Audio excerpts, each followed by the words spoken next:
चलिए खैर एक्सरसाइज 8.2 को आगे बढ़ाते हैं। लेक्चर नंबर 2 हम कर रहे हैं। उम्मीद है कि इससे पहले का जो लेक्चर है आपने अच्छी तरह से समझ लिया होगा। तो फिलहाल क्वेश्चन नंबर 2 से स्टार्ट करेंगे। लिखा है choose the correct option and justify your choice. ये जो 4 ऑप्शन दे रखे हैं इस सवाल के लिए, इनमें से करेक्ट ऑप्शन को चूज करना है और अपनी जो चॉइस है उसे जस्टिफाई भी करना है। तो आसानी से कर सकते हैं। फर्स्ट पार्ट का सॉल्यूशन करने के लिए सबसे पहले हम लिखेंगे 2 tan 30 degree upon 1 + tan square 30 degree. इस तरीके से हम लिख देंगे। उसके बाद हम क्या करेंगे कि tan 30 की जो वैल्यू होती है ना उसको पुट करेंगे। उम्मीद है कि आपने याद कर ली होंगी वैल्यूज़। तो tan 30 की वैल्यू जो होती है वो 1/√3 होती है। आपको जो टेबल याद करवाई गई थी पिछले लेक्चर में, तो tan 30 की वैल्यू यहाँ पे पुट कर दी जाएगी 1/√3। 1 प्लस इसी तरह से यहाँ पे भी tan 30 की वैल्यू रखेंगे 1/√3। लेकिन यहाँ पर क्या करना पड़ेगा, स्क्वायर करना पड़ेगा, क्योंकि यहाँ पे देखिए आप स्क्वायर लगा हुआ है। ठीक है। इसके बाद क्या होगा कि 2 की मल्टीप्लाई 1 में हो जाएगी तो 2/√30 आ जाएगा और नीचे 1 ऐसे ही रहेगा। 1 का स्क्वायर 1 हो जाएगा और √3 का स्क्वायर हो जाएगा 3। ठीक है। उसके बाद सिंपल कैलकुलेशन ऐसे ही चलती रहेगी। ऊपर 2/√3 है और नीचे क्या है, नीचे एलसीएम लिया जाएगा। 3 की 1 में करेंगे 3 + 1 4/3 आ जाएगा नीचे। इसके बाद क्या होगा, इसके बाद ये जो 3 आप देख रहे हैं ये तो 2 के साथ जाके मल्टीप्लाई हो जाएगा और √3 नीचे आ जाएगा। तो 2 × 3 अपॉन 4 के साथ में आ जाएगा √3। इसके बाद 2 से 2 टाइम कैंसिल हो जाएगा और वैल्यू निकल कर आएगी 3/2√3। इसके बाद क्या होगा, ध्यान से देखिएगा जरा। नीचे से अंडर रूट हटाने के लिए हम क्या करेंगे, इसको रेशनलाइज करने की कोशिश करेंगे। उसके लिए हम √3 से ऊपर नीचे क्या कर देंगे, मल्टीप्लाई।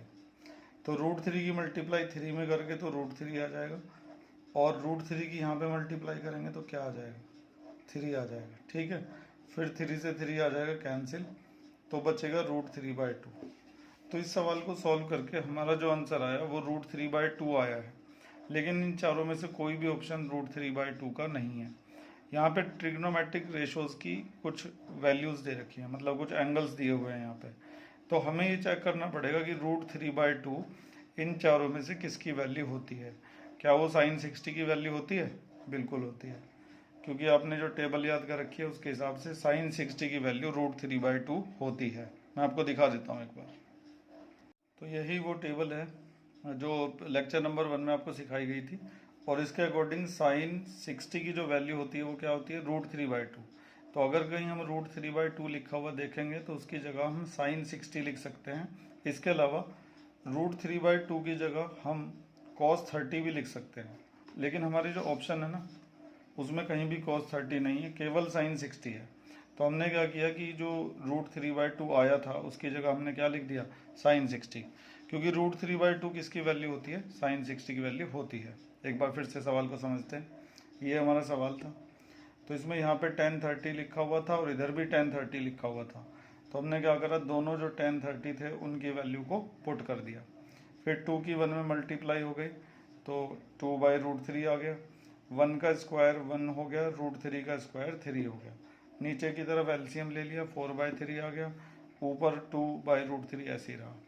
फिर 3 को 2 में ले जाके मल्टीप्लाई कर दिया, √3 को 4 में ले जाके यहाँ पे मल्टीप्लाई कर दिया। फिर ये कैंसिल वगैरह हो गए तो ये बचा हमारे पास।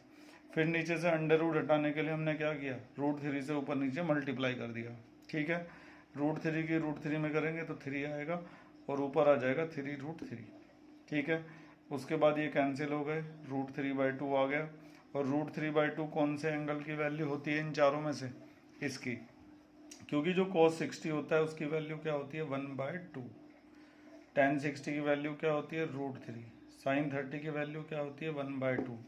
तो ये जो वैल्यू है √3/2 ये केवल किसकी वैल्यू है, sin 60 की।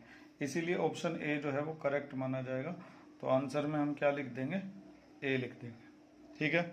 उम्मीद है कि सवाल को आप अच्छी तरह से समझ गए होंगे। इसी तरह के और भी सवाल हमारे पास हैं, बढ़ते हैं आगे। चलिए खैर अब क्वेश्चन नंबर 2 का सेकंड पार्ट है। हमें ये देखना है कि ये जो पूरा का पूरा है सॉल्व करके इन चारों में से किसके इक्वल आने वाला है।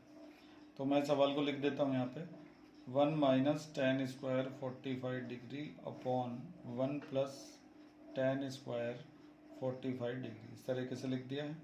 इसके बाद क्या होगा कि 1 तो ऐसे ही रहेगा, टेन 45 की वैल्यू क्या होती है 1 होती है, और उसका हमें क्या करना पड़ेगा स्क्वायर, क्योंकि यहाँ पे देखो स्क्वायर लगा हुआ है। टेन 45 की वैल्यू 1 होती है, आपने याद कर रखी होगी, ये देखिए यहाँ पे लिखी है टेबल में, टेन 45 की वैल्यू कितनी होती है 1 होती है। इसी तरह से नीचे भी होगा, टेन 45 की वैल्यू 1 रख दी जाएगी और उसका क्या कर दिया जाएगा स्क्वायर, ठीक है। उसके बाद क्या होगा कि ऊपर ये 1 है और 1 का स्क्वायर 1, नीचे 1 और 1 का स्क्वायर 1, तो ऊपर 1 में से 1 गया तो 0 आ गया, और नीचे 1 प्लस 1 कितना हो गया 2। अब 0 को किसी भी नंबर से अगर डिवाइड करते हैं तो आंसर क्या आता है 0 आता है। अब देख लेते हैं कि 0 इन चारों में से कौन सा ऑप्शन है, तो ये वाला सही जवाब है, यानी कि डी वाला। तो आंसर जो हुआ हमारा वो डी हो गया, ठीक है। तो इस तरह से ये बड़े सिंपल क्वेश्चन है जिनको ईजिली किया जा सकता है, ठीक है। आगे बढ़ते हैं। तो अब हमारे सामने क्वेश्चन 2 का थर्ड पार्ट है। लिखा हुआ है कि sine 2a equal to 2 sine A. Sine 2a जो है वो 2 साइन ए के इक्वल हो सकता है। ये स्टेटमेंट कब ट्रू होगा, when a is equal to, जब एंगल a 0 डिग्री होगा, 30 डिग्री होगा, 45 डिग्री होगा या फिर 60 डिग्री होगा। तो हमें ये बताना है कि साइन 2a 2 साइन ए के इक्वल कब होगा, जब एंगल a की वैल्यू इन चारों में से कोई सी एक होगी। तो इसका पता लगाने के लिए हम क्या करेंगे, सबसे पहले a की जगह जो a दिखाई दे रहे हैं आप इनकी जगह 0 डिग्री रख के देखेंगे। अगर इक्वल आ गया दोनों साइड का तो इसका मतलब a की जगह 0 रखना है, और दूसरी बार a की जगह 30 रख के देखेंगे। अगर इससे इक्वल आ गया तो इसका मतलब a की वैल्यू 30 है। मतलब कि इन चारों एंगल को एक एक करके इन दोनों जगह पर a की जगह पुट किया जाएगा, और जिससे भी LHS और RHS इक्वल आ जाएंगे वही एंगल इन चारों में से सही होगा और वही a की वैल्यू भी होगी। तो हम अपने सवाल की शुरुआत 0 डिग्री से कर रहे हैं। तो put a is equal to 0 degree. तो सबसे पहले हम अपने सवाल का LHS ले लेते हैं। LHS में क्या लिखा हुआ है, साइन 2a। साइन ऐसे ही रहेगा, 2 भी ऐसे ही रहेगा, और a की जगह पर क्या लिख दिया जाएगा 0 डिग्री, ठीक है, क्योंकि हमने a की वैल्यू 0 डिग्री ले रखी है। और 0 की मल्टीप्लाई 2 में कर देंगे तो क्या आ जाएगा 0 आ जाएगा, साइन 0 डिग्री। और साइन 0 की जो वैल्यू होती है वो 0 होती है, ये बात आप अच्छी तरह से जानते होंगे, और अगर नहीं याद किया है तो देख लीजिए। साइन 0 की वैल्यू क्या होती है 0 होती है, ठीक है। तो LHS तो 0 आ गया। अब हम इसका RHS लेंगे। RHS में लिखा हुआ है 2 साइन a, ठीक है। तो 2 तो ऐसे ही रहेगा, साइन a की जगह क्या लिखेंगे, सॉरी साइन तो ऐसे ही रहेगा, a की जगह क्या लिखेंगे 0 डिग्री, और फिर से साइन 0 डिग्री की वैल्यू क्या होती है 0, और 0 की 2 में मल्टीप्लाई करके क्या आ जाएगा 0। तो हमने देखा कि LHS भी 0 आ गया और RHS भी क्या आ गया 0 आ गया। तो LHS RHS दोनों जो हैं वो एक दूसरे के क्या हो गए इक्वल। तो इससे पता चलता है कि यही वाला सही है। तो इसका मतलब एंगल a की जो वैल्यू है वो क्या होनी चाहिए 0 डिग्री होनी चाहिए। तो हमें अपना आंसर तो मिल चुका है, लेकिन फिर भी हम एक बार ये 30 डिग्री वाला भी इसमें पुट करके देखते हैं। ऐसे लिखेंगे put a is equal to 30 degree, ठीक है। तो जब LHS लिया जाएगा LHS, तो उसमें क्या होगा साइन 2a, साइन 2a की जगह में क्या रखना होगा 30 डिग्री। अगर डिग्री नहीं भी लगाया तो उससे कोई प्रॉब्लम नहीं है, 30 की 2 में मल्टीप्लाई करेंगे तो 60 आ जाएगा, और साइन 60 की वैल्यू क्या होती है √3/2। देख लो एक बार, साइन 60 की वैल्यू क्या होती है √3/2। इसके बाद हम RHS ले लेते हैं। RHS में क्या है 2 साइन a, और a की जगह हमें क्या लिखना है, a की जगह में लिखना है 30 डिग्री। तो 2 तो ऐसे ही रहेगा, ये लिखा है साइन 30, और साइन 30 की वैल्यू क्या होती है 1/2। देख लो एक बार, अगर याद नहीं कर रखा है तो देख लो, बार बार देखना पड़ेगा। और याद कर लोगे तो बार बार नहीं देखना पड़ेगा। एग्जाम में आप बुक लेकर नहीं जा सकते, इसलिए बेहतर है कि आप याद कर लें। तो साइन 30 की वैल्यू होती है 1/2। तो हमने साइन 30 की जगह 1/2 रख दिया, फिर 2 से 2 क्या हो गया कैंसिल, और आंसर कितना आ गया 1। तो इसमें जो LHS है वो √3/2 आया, और RHS कितना आया 1 आया। तो LHS RHS जो है वो एक दूसरे के इक्वल नहीं आए। तो इसका मतलब ये है कि A की वैल्यू 30 नहीं हो सकती। लेकिन जब हमने A की वैल्यू 0 रखी थी तो LHS भी 0 आया था और RHS भी 0 आया। LHS RHS क्या आ गए थे, इक्वल आ गए थे। तो A की वैल्यू 0 रखने से ही LHS RHS क्या आ रहे हैं, इक्वल आ रहे हैं। तो इसका मतलब एंगल A की जो सही वैल्यू है, एंगल A की जो सही वैल्यू है वो क्या है, 0 डिग्री है। 30 रख के देखा तो इक्वल नहीं आया। ऐसे ही जब आप 45 और 60 भी रख के देखेंगे इसमें, इसके LHS और RHS में, तो वो भी इक्वल नहीं आने वाला, सिर्फ 0 से ही करेक्ट आएगा। तो हमने ये दिखाया कि साइन 2A 2 साइन A के इक्वल तभी हो सकता है जब एंगल A की वैल्यू 0 डिग्री होगी। अगर एंगल A की वैल्यू 0 के अलावा कुछ भी होती है और, तो फिर ये दोनों इक्वल नहीं हो सकते एक दूसरे के। ठीक है, तो इससे आपको एक, इस सवाल को करने से एक अच्छा रिजल्ट भी मिलता है कि साइन 2A 2 साइन A के इक्वल हमेशा नहीं होता। केवल कब होता है, जब A जो है वो 0 डिग्री के इक्वल होता है। ये बात आप याद रखिएगा हमेशा। फिलहाल इस सवाल का ऑप्शन A जो है वो क्या है, करेक्ट है। आंसर जो है इसका वो क्या है, A है। तो उम्मीद है कि ये आसान सवाल भी आपकी समझ में आ गया होगा। चलिए आगे बढ़ते हैं। तो अब ये जो सवाल आप देख रहे हैं क्वेश्चन नंबर 3 अपने सामने, ये बहुत ही ज़्यादा इम्पोर्टेंट क्वेश्चन है। CBSE में 2010, 11 और 12 में लगातार ये आया था, उसके बाद भी हो सकता है एक आध बार आया हो। तो क्योंकि ये सवाल इम्पोर्टेंट है, ये सवाल भी एग्ज़ाम में आ सकता है और इसके जैसे भी बहुत सारे सवाल होते हैं जो एग्ज़ाम में आ सकते हैं। इसीलिए इस सवाल को बड़े ध्यान से समझने की कोशिश करिएगा। तो सवाल की जो शुरुआती लाइन है उसमें देखिए क्या लिखा है, if tan A + B = √3। tan A + B की वैल्यू दे रखी है हमें, tan A + B = √3, और दूसरी तरफ वैल्यू दे रखी है किसकी, tan A - B की।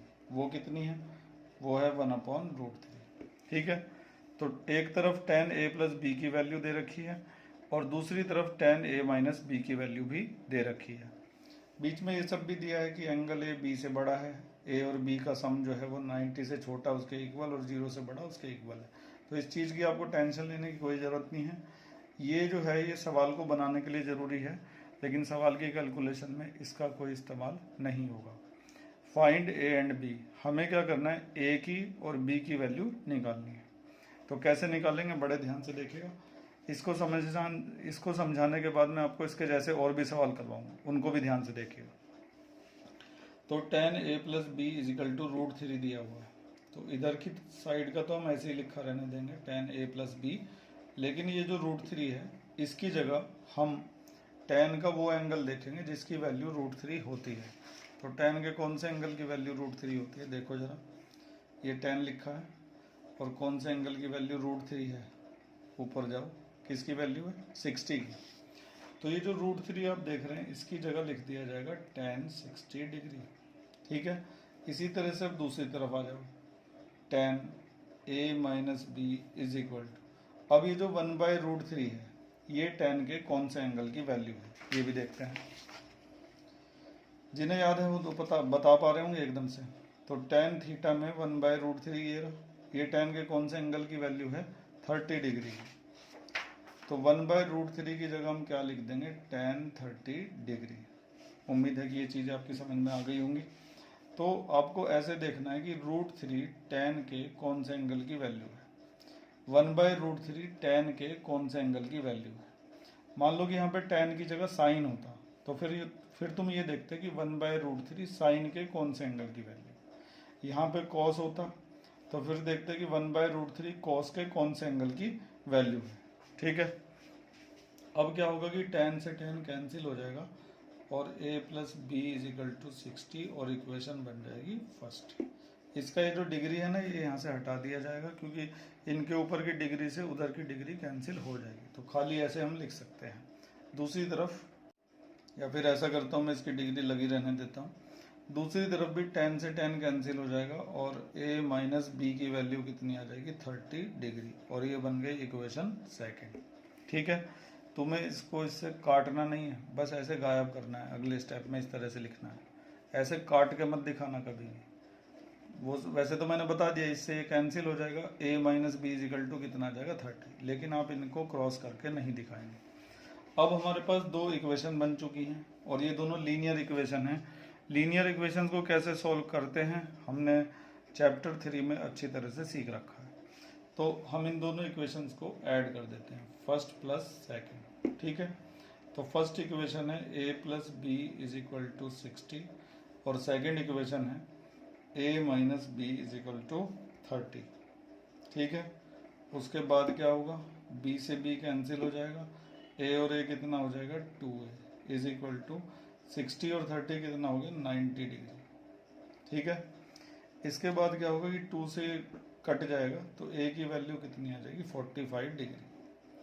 अब इस a की वैल्यू को या तो हम इक्वेशन फर्स्ट में पुट कर देंगे या फिर हम इक्वेशन सेकंड में पुट कर देंगे। तो मैं इस वैल्यू को इक्वेशन फर्स्ट के अंदर ही पुट कर देता हूँ।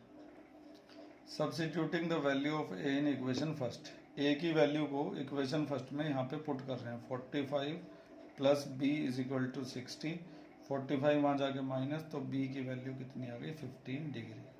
ठीक है, तो समझ में आ गया होगा उम्मीद है। और इन दोनों एंगल को प्लस करके कितना आ रहा है 45 और 60 डिग्री आ रहा है। ठीक है, तो 90 डिग्री से तो कम ही है, ये कंडीशन भी हमने सेटिस्फाई करवा दी है। फिलहाल ये है, दोबारा से सवाल को देखिए, इंपॉर्टेंट क्वेश्चन है लेकिन ईजी है। tan a प्लस बी की वैल्यू √3 दे रखी थी और tan a माइनस बी की वैल्यू 1/√3 दी हुई थी।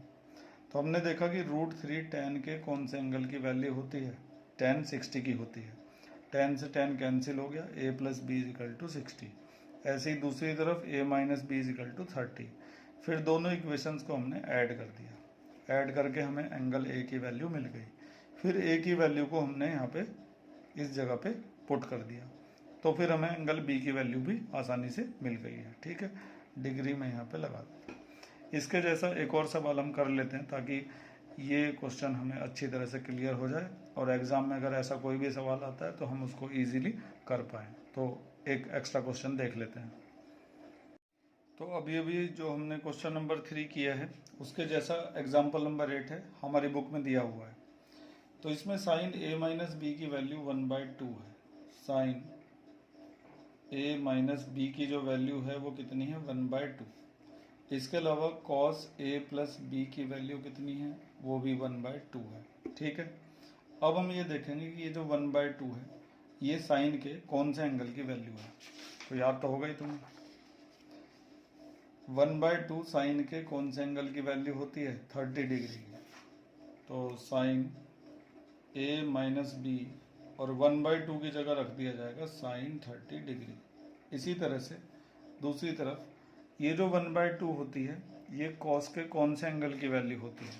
तो इसको देखने के लिए यहाँ पे आ जाओ, 1/2 कॉस के कौन से एंगल की वैल्यू होती है 60 डिग्री की होती है। तो अगर आपको याद होगा तो आपको बार बार किताब खोलने की ज़रूरत नहीं पड़ेगी, आप सीधे लिख देंगे कि 1/2 होती है किसकी, cos 60 की वैल्यू। इधर साइन से साइन कैंसिल हुआ तो a minus B is equal to 30 degree, equation बन गई फर्स्ट। और इधर cos से cos कैंसिल हुआ तो a plus B is equal to 60 degree और इक्वेशन बन गई सेकेंड। ठीक है, इसके बाद हम इन दोनों इक्वेशंस को पिछली बार की तरह से क्या कर देंगे, ऐड। तो a minus B is equal to 30 degree और दूसरी तरफ a plus B is equal to 60 degree. उसके बाद b से b कैंसिल हो जाएगा, a और a कितना हो जाएगा 2a, 60 और 30 कितना हो जाएगा 90 डिग्री। ठीक है, फिर 2 से a कैंसिल हो जाएगा कितनी बार 45 बार। तो a की जो वैल्यू है वो कितनी आ जाएगी 45 डिग्री।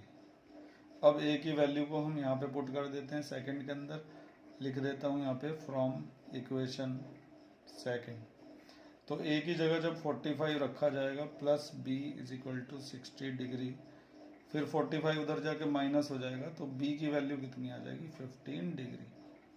तो करीब करीब वैसा ही सवाल था, सेम टू सेम था, बस फ़र्क ये था कि पिछले सवाल में यहाँ पे भी tan लिखा था, वहाँ पे भी tan लिखा था। लेकिन इस बार यहाँ पे साइन है और वहाँ पे क्या है, कॉस है। तो इसमें कोई टेंशन वाली बात नहीं है। आप ये देखेंगे ये 1/2 साइन के कौन से एंगल की वैल्यू है और इधर वाला 1/2 कॉस के कौन से एंगल की वैल्यू है। तो जो एंगल यहाँ पर लिखा रहता है उसी के बारे में वहाँ पे देखना पड़ता है। 2 इक्वेशन बनेंगी हमेशा, उनको तुम आराम से सॉल्व कर ही लोगे और आसानी से तुम्हें ए की और बी की वैल्यू मिल जाएगी। तो अब तुम उस सवाल को और इस एग्जाम्पल 8 को अच्छी तरह से समझ गए होंगे। अगर तुम्हें समझ में आती हैं चीज़ें तो लाइक ज़रूर किया करो, लाइक करना बिल्कुल मत भूला करो। चलो बढ़ते हैं आगे और करते हैं एक्सरसाइज का लास्ट क्वेश्चन। तो क्वेश्चन नंबर 4 जो है उसमें लिखा हुआ है स्टेट ट्रू और फॉल्स, जस्टिफाई योर आंसर। तो भले ही ये सवाल ट्रू फॉल्स के होते हैं लेकिन इनको भी ध्यान से समझना ज़रूरी होता है। इनके अंदर भी बहुत सारी चीज़ें हमें मिलती हैं जानकारी की, ठीक है। तो बड़े ध्यान से देखिए। लिखा है कि क्या साइन ए प्लस बी इक्वल हो सकता है साइन ए प्लस साइन बी के। अपने आंसर को जस्टिफाई भी करना है। तो सबसे पहली बात तो ये जो स्टेटमेंट है ये पूरी तरह से गलत है, फॉल्स। कभी भी ऐसा नहीं हो सकता, फॉल्स है ये। साइन ए प्लस बी जो है वो साइन ए प्लस साइन बी के इक्वल कभी भी नहीं हो सकता। इसको हम एक एग्जाम्पल की मदद से करके दिखाएंगे। हम ऐसा करेंगे कि मान लेंगे कि लेट एंगल ए जो है वो 60 डिग्री का है और जो एंगल बी है उसे हम मान लेते हैं 30 डिग्री का। अपनी मर्जी से कुछ भी मान सकते हैं लेकिन उन्हीं एंगल्स को मानना जिनके बारे में तुम्हें पता है, जिनकी वैल्यूज़ तुम्हें निकालनी आती हैं। जैसे कि 0, 30, 45, 60 और 90, सिर्फ यही एंगल आप ले सकते हैं, ठीक है। तो हमने एक एंगल 60 ले लिया और एक एंगल क्या ले लिया, 30 डिग्री ले लिया। अब हम क्या करेंगे, इसका LHS लेंगे सबसे पहले, LHS, ठीक है। तो LHS में साइन ए प्लस बी लिखा हुआ है, साइन ए प्लस बी। इसके बाद हम क्या करेंगे, साइन को ऐसे ही रहने देंगे। ए की वैल्यू कितनी है 60 और बी की वैल्यू कितनी है 30, उनको पुट कर देंगे। उसके बाद साइन तो ऐसे ही रहेगा, 60 और 30 कितना हो जाएगा 90 डिग्री। और साइन 90 की जो वैल्यू होती है याद तो होगी, साइन 90 की वैल्यू क्या होती है 1 होती है। जिन्हें याद नहीं है वो यहाँ पे देख लीजिए, साइन 90 की वैल्यू 1। तो इस सवाल का जो LHS है उसको सॉल्व करके हमें क्या मिला, 1 मिला। अब हम इसका RHS सॉल्व करते हैं। अगर उधर से भी हमें 1 मिल गया तो फिर ये स्टेटमेंट क्या हो जाएगा, ट्रू प्रूव हो जाएगा, क्योंकि LHS RHS इक्वल हो जाएंगे। तो अब हमने ले लिया इसका RHS। RHS में लिखेंगे साइन ए प्लस साइन बी, ठीक है। तो साइन ए की जगह पर क्या लिखा जाएगा 60 डिग्री और बी की जगह पर लिखा जाएगा 30 डिग्री। साइन 60 की वैल्यू होती है √3/2 और साइन 30 की वैल्यू होती है 1/2। एलसीएम कितना आ जाएगा, 2 आ जाएगा और ऊपर आ जाएगा √3 + 1। तो क्या आपको LHS जो है वो RHS के इक्वल दिखाई देता है? बिल्कुल भी नहीं दिखाई देता। LHS RHS इक्वल नहीं दिखाई देते।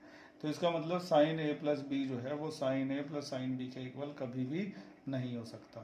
तो इसीलिए हमारा जो आंसर था वो फॉल्स था।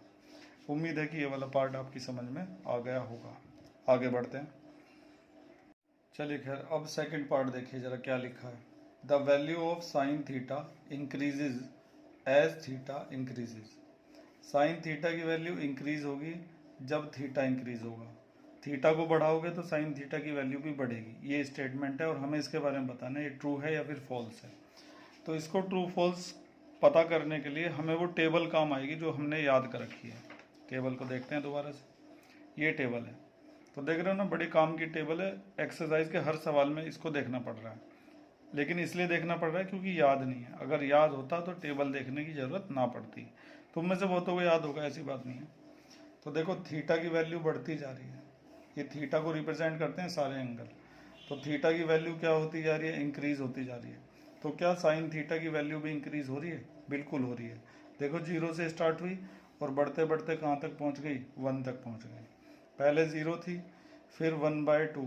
1/2 का मतलब होता है 0.5।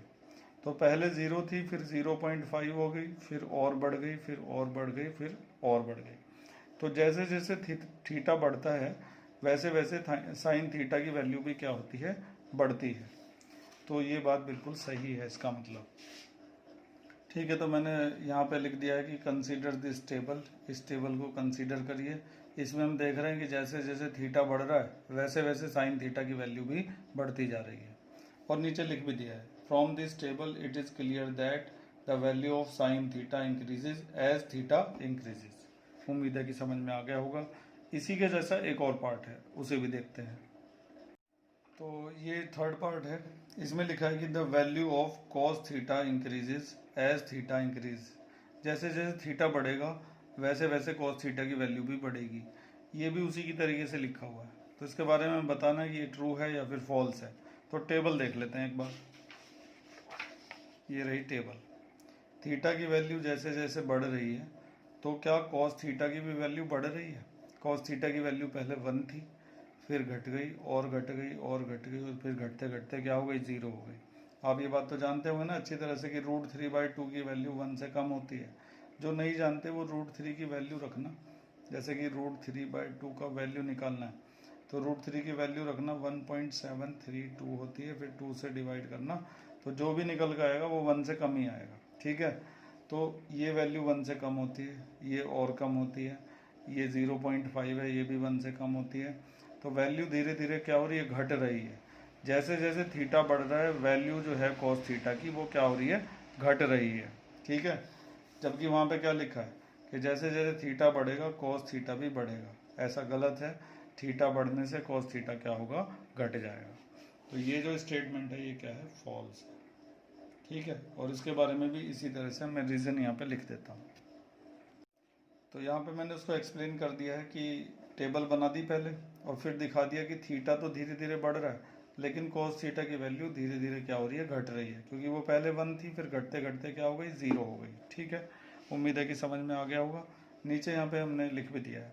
ठीक है, यहाँ पे लिखा है कि it is clear that the value of cos theta decreases as theta increase. जब थीटा बढ़ेगा तो कॉस थीटा घटेगा, जबकि वो कह रहे थे कि थीटा बढ़ेगा तो कॉस थीटा भी बढ़ेगा, वो गलत कह रहे थे। तो सही चीज़ ये है।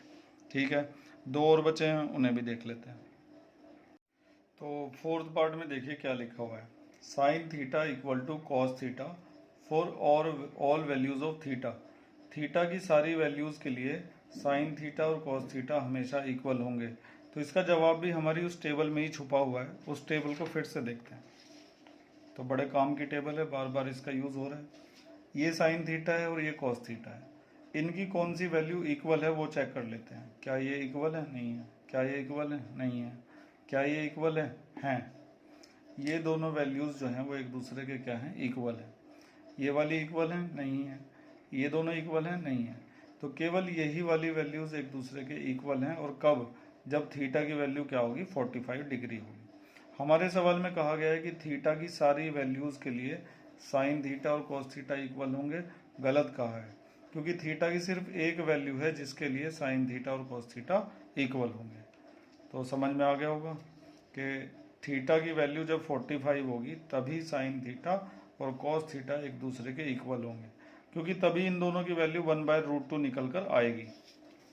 तो इन्होंने बोला था कि सारी वैल्यूज़ के लिए ये दोनों एक दूसरे के इक्वल होंगे, तो हम कहेंगे गलत है। सिर्फ 45 डिग्री जब थीटा की वैल्यू होगी तभी ये दोनों इक्वल होंगे। तो यहाँ पे मैंने इसका रीज़न लिख दिया है कि पहली बात तो ये स्टेटमेंट गलत है, थीटा की सारी वैल्यूज़ के लिए sine theta cos theta equal नहीं हो सकते। It is only true for 45 degree. जब थीटा की वैल्यू 45 डिग्री होगी तो उसके हिसाब से साइन 45 की वैल्यू 1/√2 होगी और कॉस 45 की वैल्यू भी 1/√2 होगी। तो दोनों वैल्यूज़ एक दूसरे के इक्वल तभी आएंगी जब थीटा कितना डिग्री होगा, 45 डिग्री होगा। ये नहीं कि थीटा की सारी वैल्यूज़ के लिए ये इक्वल आ जाएंगे।